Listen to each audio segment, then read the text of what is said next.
7 years later, 4 committees and 2 draft regulations, India still does not have a clear labeling system to warn consumers about harmful levels of fat, salt and sugar hiding in processed foods. Hello everyone, welcome to this video of Tarun IAS.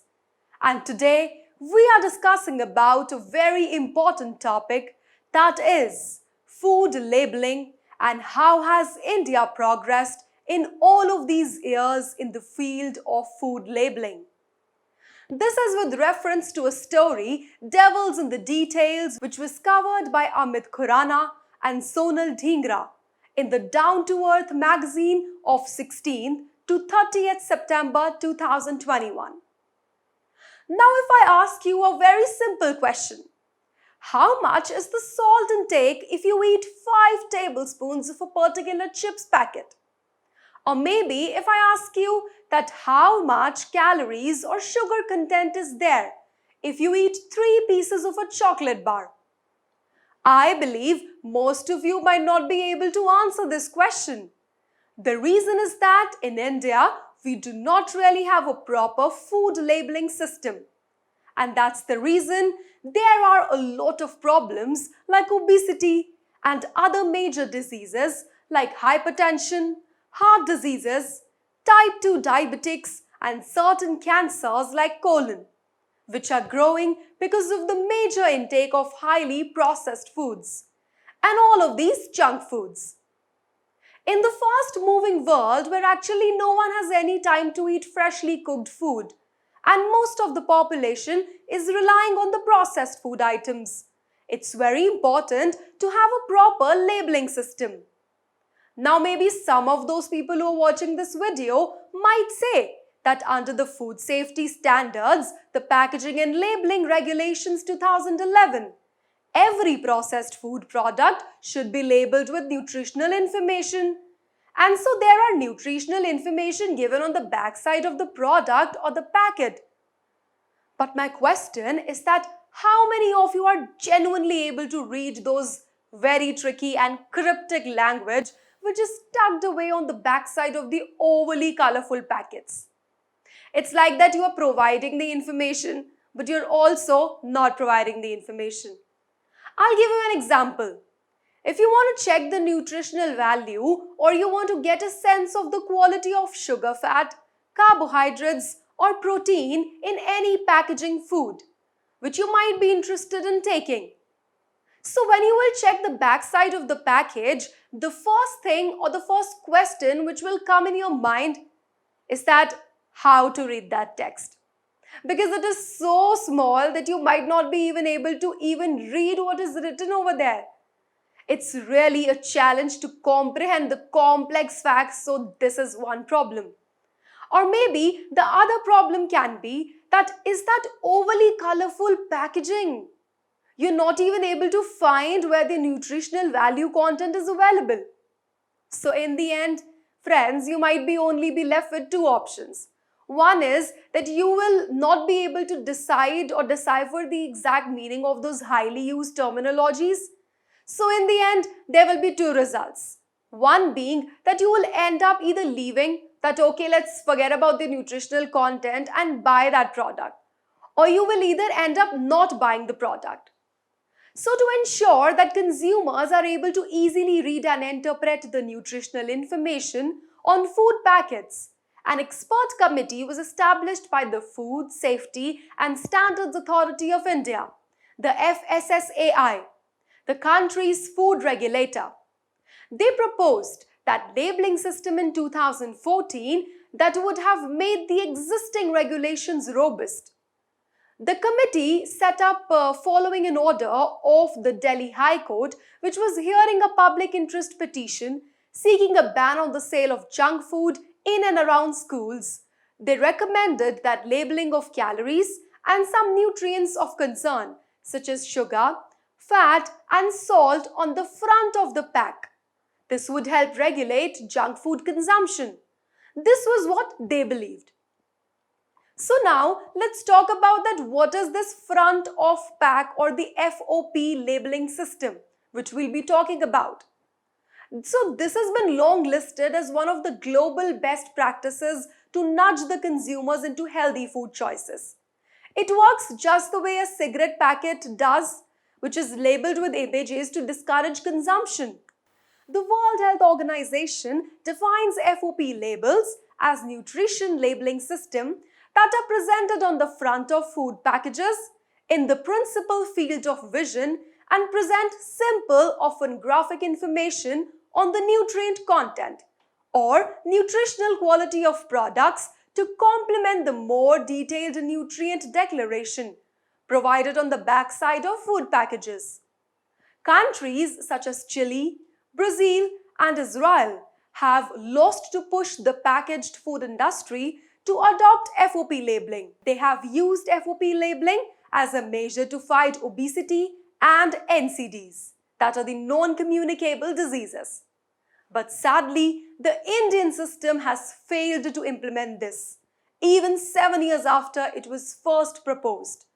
And despite the experience of FSSAI, even in enforcing such labels, its green filled circle and green outline square for vegetarian food and brown filled circle and brown outline square for non-vegetarian food has been effective popular. Then why is the system been dragging its feet on front of pack labeling? So there's a major reason behind this. And that is that the makers of the packaged food are a powerful lot with strong business acumen. While companies in other countries have acceded to the FOP labeling laws, they are unwilling to do so in India, a country which is experiencing a major dietary shift with people increasingly consuming more of ultra-processed foods. All evidence shows that by influencing FSSAI have not only delayed the implementation of front-of-pack label, but it has also diluted the labeling provision to the extent that it may no longer serve the purpose. Now let's precisely talk about the whole timeline or the journey to nowhere.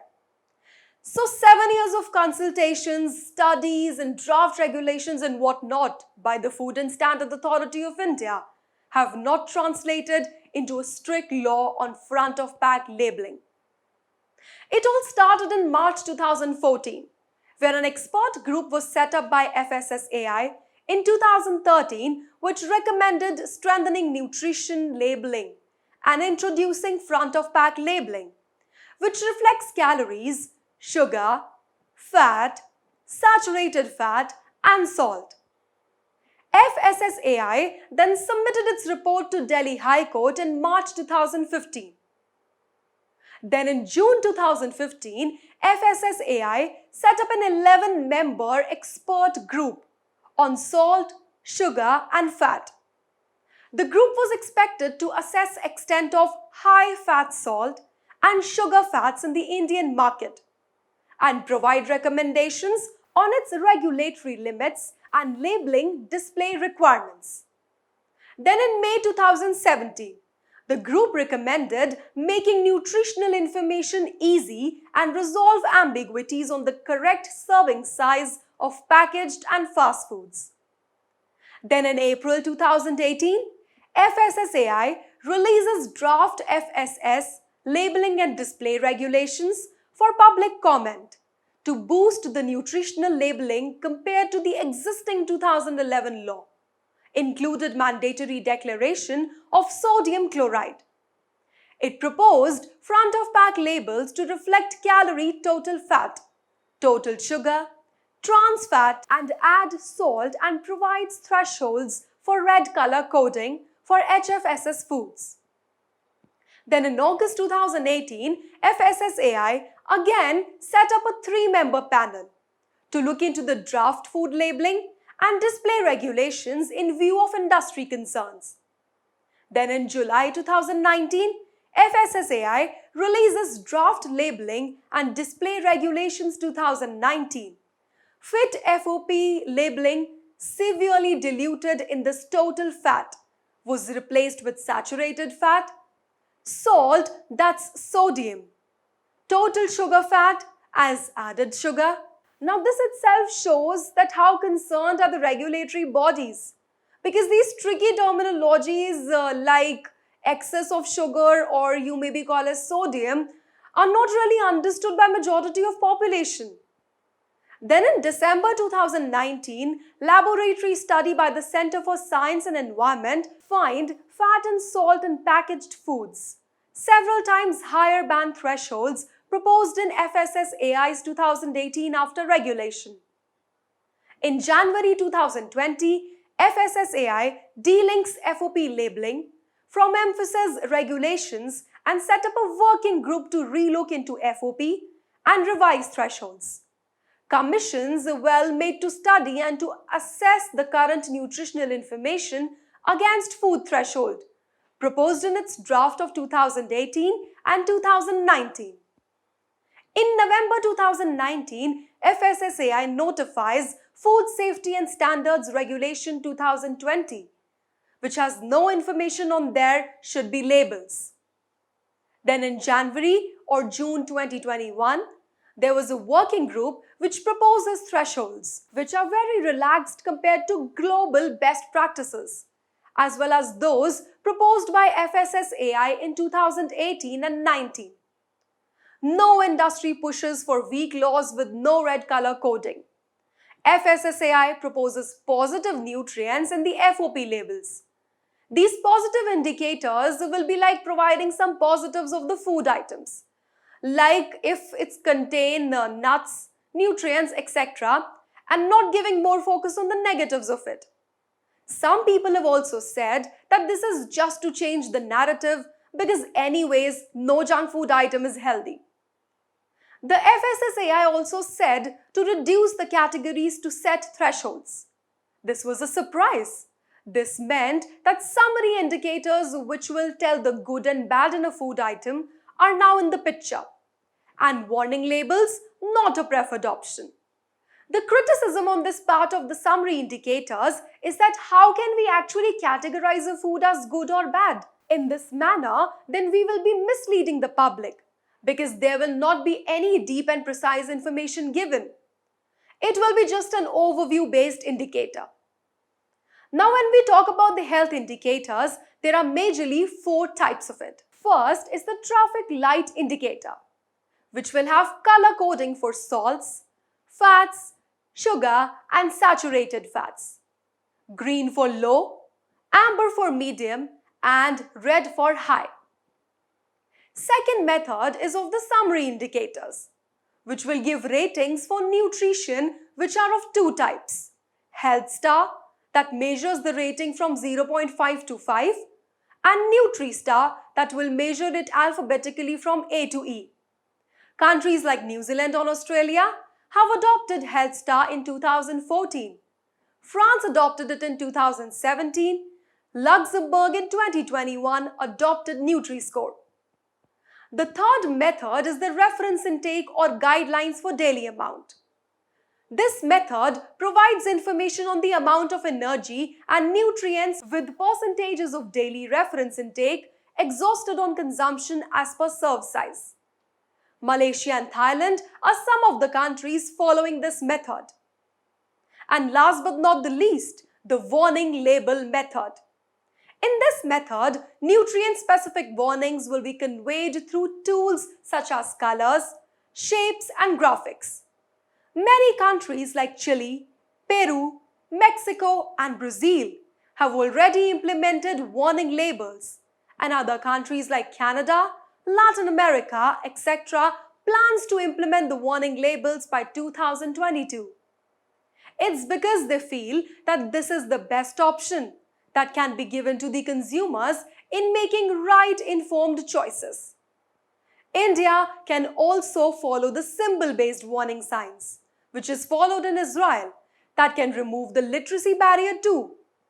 According to researchers and studies, it has been concluded that warning signs have a better and yet nice result as compared to any other format, and can help in making right and healthy food choices.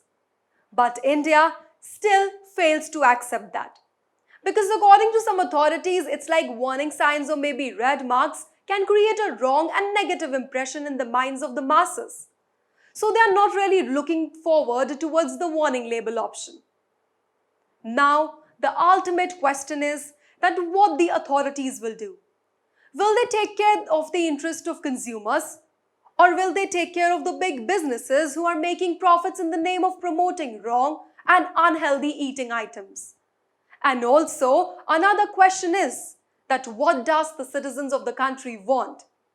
Do they want to make informed choices, or do they want to continue with the current carefree attitude towards their eating habits?